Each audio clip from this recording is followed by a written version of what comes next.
That's the lesson we learned from this election. Don't explain it to us anymore, just do it. Nagsawa na ang Pilipino sa politika. Nararamdaman ko po sa inyo yung frustration nyo, no?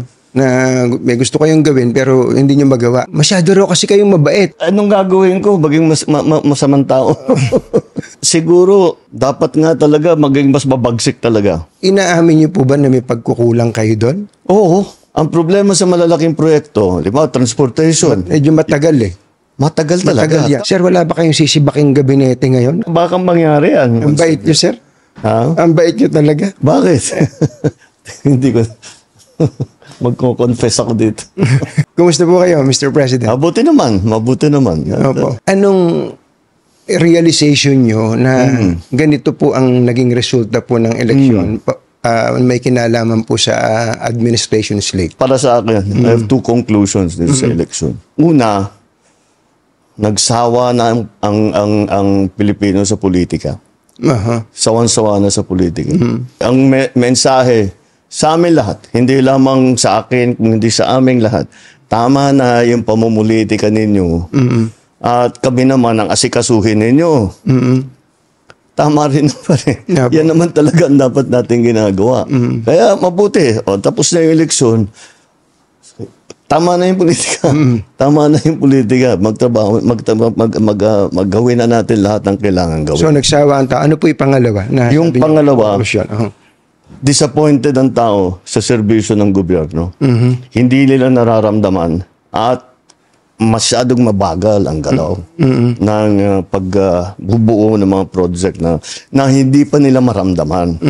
Palagay ko ang nangyari dyan, dahil nung bago akong upo, sabi ko ayokong mangyari na business as usual. Dahil walang mangyayari sa Pilipinas. Hanggang doon na lang tayo. Hindi tayo aalsa. Sabi ko, kailangan natin baguhin ito.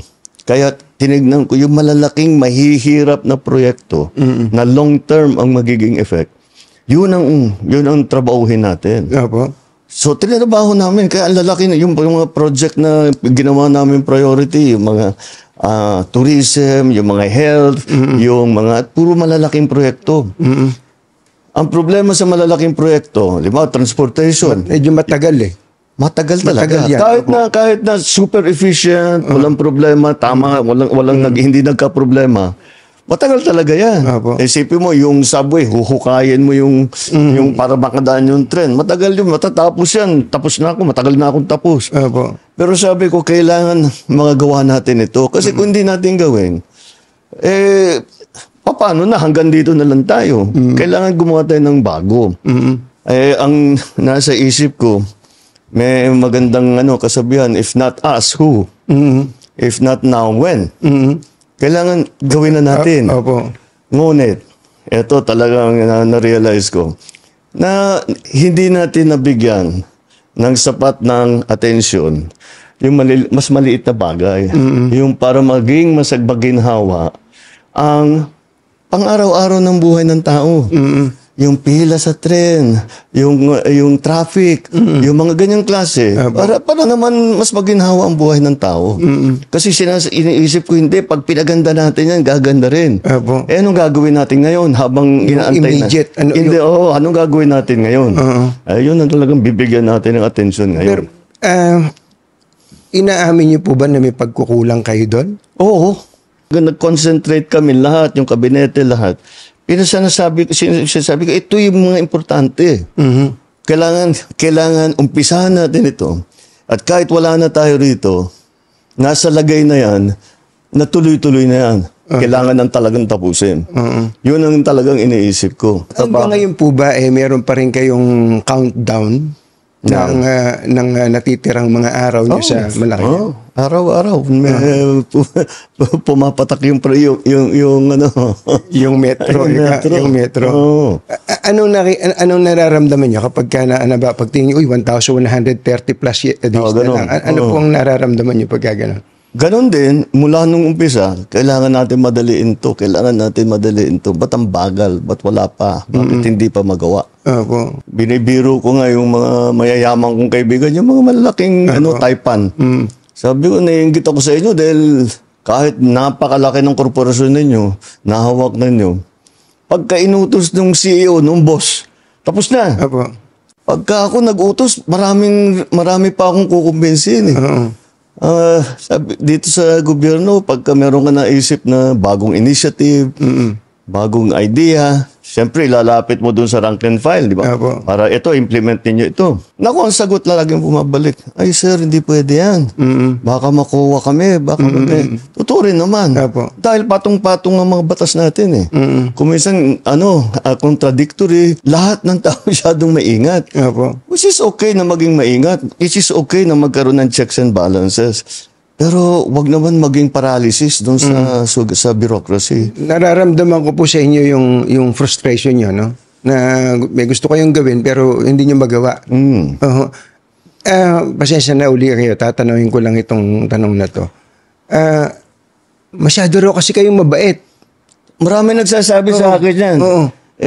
Anong gagawin ko? Maging masamang tao. Hindi ko naman mababago yung ugali ko. Pero, mo, siguro, dapat nga talaga maging mas mabagsik talaga. Dahil, wala kailangan talagang maging mas efficient ang mas mabilis ang pagdating. Kasama na siguro yan sa eleksyon namin dito sa naging eleksyon nakaraan. Pasensya na kayo uli. Bagamat ang gusto nyo sana wag na munang politika bago lang natin iwanan yung eleksyon. Can you categorically say na ayaw nyo po ng impeachment? Yung impeachment, nasa Senado na yan. Pabayaan natin sila, may proseso yan. Pabayaan natin ang proseso. Ako, basta ang nasa isip ko, tapos ng eleksyon, balik sa trabaho. Gawin na natin lahat. With the new lessons learned. Papasok na po kayo sa second half. Kumbaga sa basketball, papasok na sa second half. Binabanggit nyo kanina yung mga kailangan ng tao, yung agad-agad. Ako din po, yun din po ang nakita ko na agad-agad. Especially yung tungkol sa bigas. Pagkain, number 1 yan No? Sinusumbatan kayo mula day 1 hanggang sa kamakailan lang yung 20 pesos na bigas. Okay, tatanungin ko po kayo, nilaunch nyo po yung 20 pesos na bigas bago mag-eleksyon. At ang sinasabi na iba, ako hindi sustainable yan. Patsi-patsi lang yan, hindi maitutuloy ng gobyerno yan. Unang tanong ko po, ba't ba ngayon nyo lang ginawa yon? At pangalawa, hanggang kailan ba to? Baka nga patsi-patsi lang po ito. Sige. Ang tanong, bakit ngayon lang? Bakit ngayon lang? Kung kaya nyo palang gawin, ba't di nyo ginawa nung 2022 o nung 2023? Dahil hindi namin, nung 2022, 2023, hindi pa namin kayang gawin. Bakit? Ang key dyan, yung production. Kaya patayo namin ng irrigation, ang dami naming dam na ginawa, ang dami na naming pinamigay na makinarya. 2023, ang ani ng palay sa Pilipinas, pinakamataas sa kasaysayan ng Pilipinas. Nalampasan pa yun noong 2024. Kaya sa production, dahan-dahan, inaalalay natin.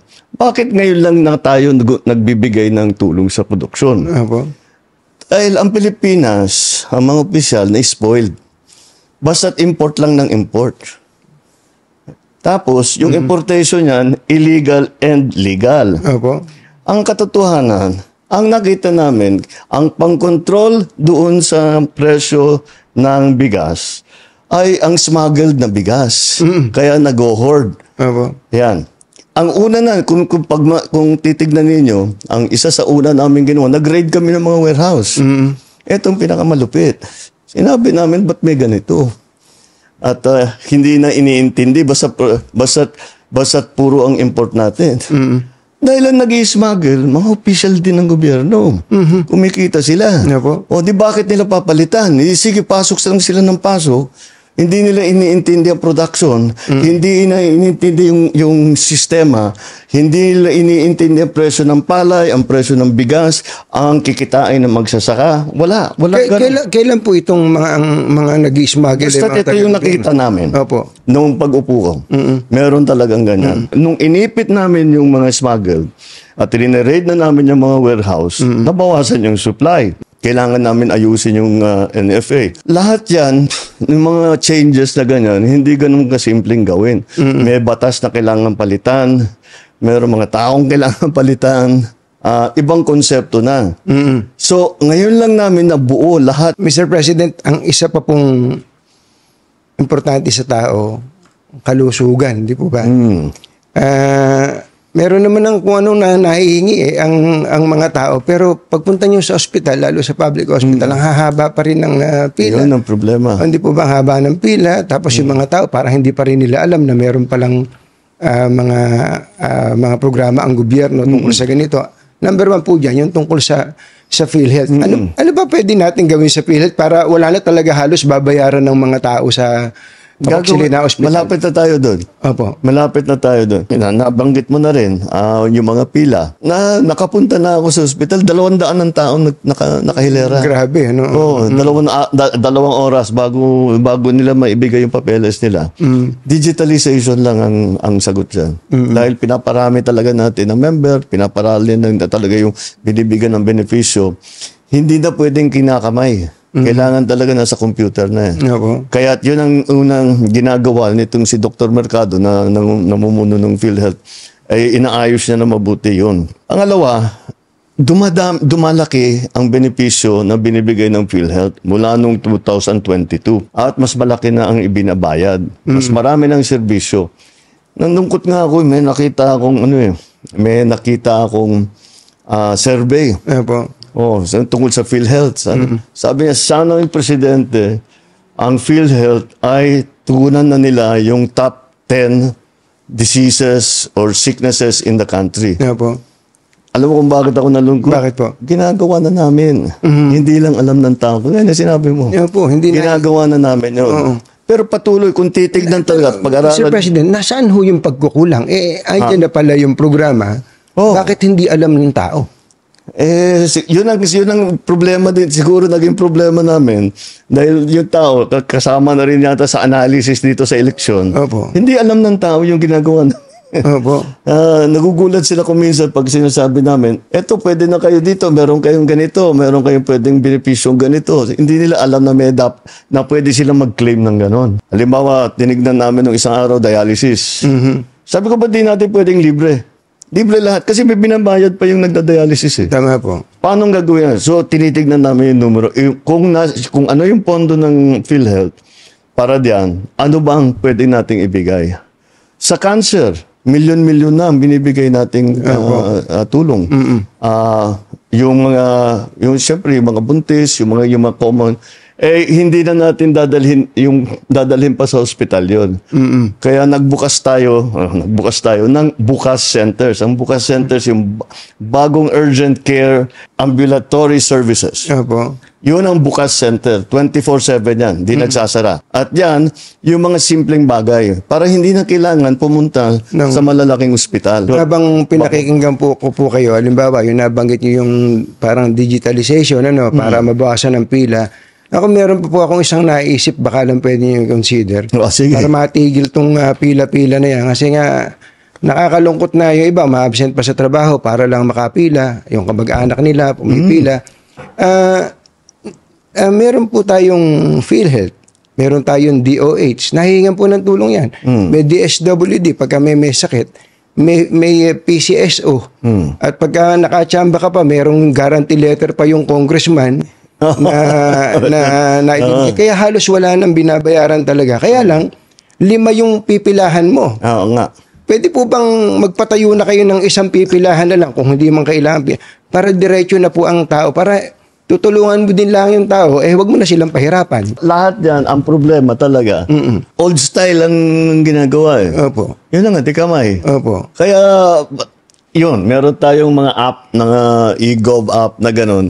So, ginagawa namin, hanggat maaari, huwag ka nang pupunta sa kahit na anong opisina, doon ka lang sa bahay mo. Now, kasama doon, kailangan may internet. Kaya pinapalawak din namin ang internet coverage para yung mga nasa island, yung mga nasa malayo, napakahirap para sa kanila. Tapos pupunta ka sa isang opisina, sasabi, sige, ayos na ito, stamp. Anong next? Bumalik ka. Kailangan mong puntahan yung isang opisina. Uuwi yun, babalik na naman doon. Isang linggo yun. Hindi mo naman pwedeng iwanan yung bata. Opo. Sino mag-aalaga? Sino magluluto ng hapunan ninyo? Di ba? Yun ang Kaya yung internet malaking tulong yan. Talaga ang dream ko na lahat ng serbisyo ng gobyerno hanggat maaari, yung payment sa gobyerno, pati payment ng gobyerno sa iyo, yung pag-apply ng kung ano-ano, gagawin natin by computer para hindi na mahirapan ng tao. Hindi na kailangan bumiyahe ng kalayo-layo. Opo. Napaka-importante po nun. Pero ang isa pa pong importante at tingin ko ay naririnig nyo rin, yung may kinalaman po sa peace and order. Oo. Hindi, magre-report sa inyo yung pulis. Sasabihin ng pulis, bumaba ang antas ng krimen, ni-report ni ganito, bumaba wala na yung ganitong mga hold up, etc. Pero pagpunta mo tinanong mo yung tao, ano ba pakiramdam mo? Naku, hindi na ako makapaglakad ng gabi. Yung anak kong estudyante, hindi makalakad, makahablutin na lang dyan. Parang may disconnect, Mr. President. Kung gano'n ang pakiramdam ng tao, kailangan talaga natin tugunan. So, ang una namin ginawa, inutusan ko silang ng DILG at saka Chief PNP, sinabi ko sa kanila, dapat laging may nakikita na pulis na naglalakad. Opo. Kasi pagtagal ng panahon, nakikilala mo na yun eh. Opo. Di kang maging kaibigan yung pulis para pag nakita, may safe kami rito. Nandyan si Sergeant ganito, ganyan eh. Kailangan ang pakiramdam ng tao, laging may pulis dito. Opo. Pag may pumutok dito, may tatakbo na yan. Wala pang 5 minutes, may tatakbo na rito dyan. Na tinatanong kung ano yung nangyari dito. Yun ang dapat na mangyari. Police visibility. Tapos yung mga patrol cars nila, di ba dapat nandid yan lagi para, actually kahit walang police minsan, pag may patrol car deterrent na rin sa krimen. Tapos, pangalawa pa doon ay yung ating emergency calling. Di ba meron tayo iba-iba eh. Bawat bayan, 119, 119, 911, 999, kung ano-ano.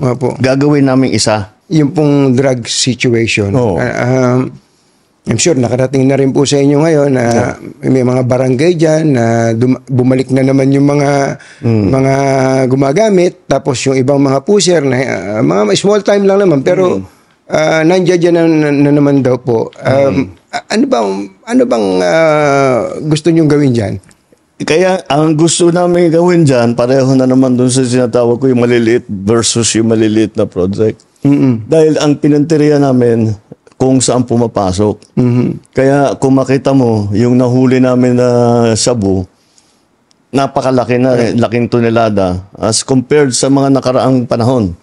So, malaki talagang nahuhuli namin. Kasi hinahabol namin yung malalaking shipment, pinupuntahan namin yung malalaking warehouse, at saka yun. Pero, ang pinakamahirap doon ay buwagin yung sindikato. Dahil ang sindikato, kasama na dyan yung police, kasama na dyan yung local government. Laking pera eh. Ang laking pera talaga nila. Ang dami nilang pera. Kaya kahit sa'yo, yung mga judge, kaya nilang bilhin lahat. Para prosecutor, kaya nilang bilhin lahat. Walang panama yung sweldo nila sa gobyerno doon sa binibigay ng mga sindikato. Kaya yun ang binubuwag namin. Yun ang pinaka-importante. Ngayon, hindi na namin binigyan ng atensyon yung nasa baba. Yung nasa baba. So, dahan-dahan bumabalik. Kasi sabi ko yung operation natin, kailangan malaking seizure. Kailangan malaki. At saka nakakahuli tayo ng mga drug lord talaga. At saka nakakasuhan natin at naikukulong natin kung talagang guilty. So, ngayon, in the same vein, part of the lesson of these elections, let's go back to yung sa grassroots level. Na kung inaalala ng tao, sinasabi, nagbabalikan dito, asikasuhin natin. Wag na sige, tuloy natin yung malalaking drug bust. Tuloy natin yung mga ikukulong natin yung mga sangkot dyan sa drugs. Pero, tignan muna natin yung mga small offender. Sinabihan ko na nga ang DILG, nakausap ko si Sec. John Vic. Sabi ko, tama rin naman. Kasi hindi magandang tignan yung lugar mo. Maraming nagbebentaha, maraming mga high na ano-ano ginagawa. And that's why yung aming na bagong is cops on the beat na may tao doon Kasi kung may tao doon, walang ginawa yan, araw-araw umiikot ng umiikot, alam niya lahat yan. Opo. Oo, alam niya lahat So, yan. aasahan po namin in the next coming days, pati mga, kumbaga, ang tawag namin dyan, yung maliit, mga dagandingding eh. Mga dagandingding, uhulihin na rin sila, hindi na sila pababayaan ng pulis, hindi Oo, puro big hindi. Ay, kasi talaga, iniiwasan ko, yung basta't may suspetsa, o may hinala, o may sumbong, basta't huli, papatayin na lang, di ba? Wala Yun, naman. doon kami lumalayo. Opo. Doon kami lumayo. Dahil talagang ayaw ko yun. Dahil di mo dapat gawin yun. Sabi ko, mag-focus tayo sa malalaking drug bust. Ngayon, mag-focus ulit tayo doon sa small time. Sabay yun. Tinitira yung malaki, Ay, hindi tinitira yung naman maliit. titigil yung, yung mga operation. Sakit sa ulo, ano po. Oo, talaga. Opo. Kayo po ba, anong gusto nyo? Kayo ay kinatatakutan o kayo ay nire-respeto? I want to be respected, but maybe fear is better. Considering our current situation, ano po? Yeah. Kaya ako po tinanong yun, kasi I'm sure naririnig nyo naman yung mga usapin ng mga katiwalian, kung saan-saan, sa ibang ahensya ng gobyerno, ibang sangay ng gobyerno. Kasi daw po, mabait nga po kayo at hindi daw po natatakot sa inyo itong mga tampalasan, mga luko-luko na to. Ngayon pong papasok tayo sa susunod na second half. Ano ba ang aasahan namin sa isang Presidente Marcos in relation to anti-corruption effort? Sa nakaraang 2 taon, 3 years, basta't may report kami na validated, tanggal yan. Hindi na namin ina-announce, pero tanggal yan. Kadalasan. Marami na talagang, pero hindi na namin pinag-usapan kasi gulo na naman eh. Kasi basta umalis ka na. Kundi kakasuhan ka namin, kukulong kita, umalis ka na lang. Marami-rami na rin. Pero sir, ang laging sinasabi, I am resigning due to health reason. Parang binibigyan nyo pa ng graceful exit eh. Hindi tuloy natatakot yung iba na gumawa eh. Pero ang gagawin natin, performance review. Maganda naman ang takbo, pero performance review. Para ito yung target natin, ba't di natin naabot? O ito, nakuha natin. Ito, overpriced na naman. Ito yung ganito, ganyan. All of these things that, performance review. Titignan namin, bakit mabagal ang baba ng serbisyo? Anong gagawin natin para pabilisin? Yun ang importante. Sir, wala ba kayong sisibaking gabinete ngayon? Kasi marami pong, parang the people are lusting for blood eh. Parang ganun po eh. Yun yung pinag-uusapan natin kaninang, baka dapat mag-sample kayo para kayo katakutan din po. Baka mangyari yan. Dito nga, sa ginagawa namin performance review, yun ang warning ko sa kanila, and that's what we will have to look at again. Kung talagang may nagkukulang o corrupt, kung talagang masyadong mabigat yung kanilang kasalanan, kasuhan na namin. Tignan natin kung ano maging resulta nitong performance. Ang bait nyo, sir. Ha? Ang bait nyo talaga. Bakit? Palagay ko naman, kung happy kayo sa iba, meron kayong hindi kayo happy sa iba dyan eh. Yung mga hindi ako happy, tinanggal ko na. Wala na bang tatanggalin? Kung hindi sila nakapag-perform na mabuti, Opo. ito nga, sasabihin, pakinggan niyo yung tao. Opo. Madami kayong dahilan, marami kayong katwiran kung bakit hindi nangyari, bakit hindi nabuo, bakit nakatagalan, ganyan. Sabi ko, hindi interesado yung tao dyan. Ano ba, kailan ba? Kailan ba gagawin? Kailan namin maramdaman yan? Hindi mo naman masisi yung tao. Tama naman sila. Kayong may hawak ng gobyerno, ayusin ninyo. Huwag nyo nang isumbong sa amin. Basta't gawin na ninyo. Actually, that's the lesson we learned from this election.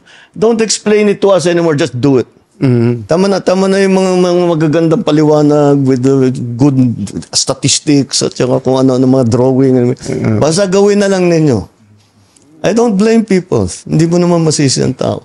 Yung pong isang aspeto ngayon na kahit papano ay gumagaan-gaan ang buhay ng tao, yung sa sektor po ng transportasyon. Yung po, diretso yun. Araw-araw, nagko-commute ang mga tao. Ang MRT, LRT, ang dami pong sumasakay dyan. Pero gusto ko lang sabihin sa inyo, kahit papano, umikli na ang pila. Kasi pinupuntahan niya, nakita niya, yung mga hindi na kailangan doon, yung pinagpipilahan, mga security check, mga kung ano-ano, wala nang Wala nang, hindi na kasama sa ano yun, pagsakay. Nung report nga niya sa akin, kanya, sabi niya, sa lahat, matagal na, marami na ako nasakyan ng mga tren sa buong mundo. Ngayon lang ako nakakita, may security check, may bomb check, may inspection ng bag, kung ano-ano. Tinagal niya lahat. O di, nabawasan yung pila. Ganon din yung ginawa namin sa airport. Ngayon, nabawasan na yung pila, mas maganda yung ayos na sa patakbo sa airport. Inaayos na lang namin. Ang kawawa naman sa airport, yung OFW. Yung mga dayuhan, ang bilis ng daan. Walang problema. Pero yung OFW, kung ano-ano hinihingi. Kawawa naman. QRF code, may ID, may clearance, na kung ano-ano, bago sila makalabas. Dapat, di ba, yun yung blue lane, di ba? Dapat, OFW ka, sige na. Sige na, stamp, sige na. Di ba? Dapat ganun eh. So dahan-dahan mapupuntahan din natin yun. Ginagawa kaming pagpalit sa Bureau of Immigration pati. Yung tinatawag na e-gate. So dadamihan natin yung e-gate. Mabilis na yan para hindi na... Yun ang pinag-usapan ko, yung maliliit na para siguro, kung nasa, inaintindi mo lahat ng iba't ibang sistema, maliit na bagay lang. Pero hindi eh. Nararamdaman ng tao yun. At yun ang hinahanap nila eh. So, ibigay natin sa kanila. Mr. President, kayo po ba, sa puso ninyo, gusto niyo bang makipagkasundo pa sa mga Duterte? Oo. Ako, ayoko ng gulo. Gusto ko makasundo sa lahat ng tao. Mas maganda, marami na akong kaaway. Hindi ko kailangan ng kaaway. Kailangan ko kaibigan. Kagaya na sabi ko sa'yo, pagka... hindi ko... Magko-confess ako dito. Pwede naman po. Para akong pari po nito ngayon po. Ewan ko, kahit hanggat maaari, ako, ang habol ko ay yung stability, peaceful, para magawa namin yung trabaho namin. Kaya ako, lagi nga akong bukas sa ganyan. I'm always open to any approach na, alika, magtulungan tayo. Diba? Kahit hindi tayo magkasundo sa polisiya, hindi tayo magkasundo. Gawin nyo yung trabaho, pero wag na tayong nanggugulo. Wag na natin, tanggalin natin yung gulo. Grabe, no?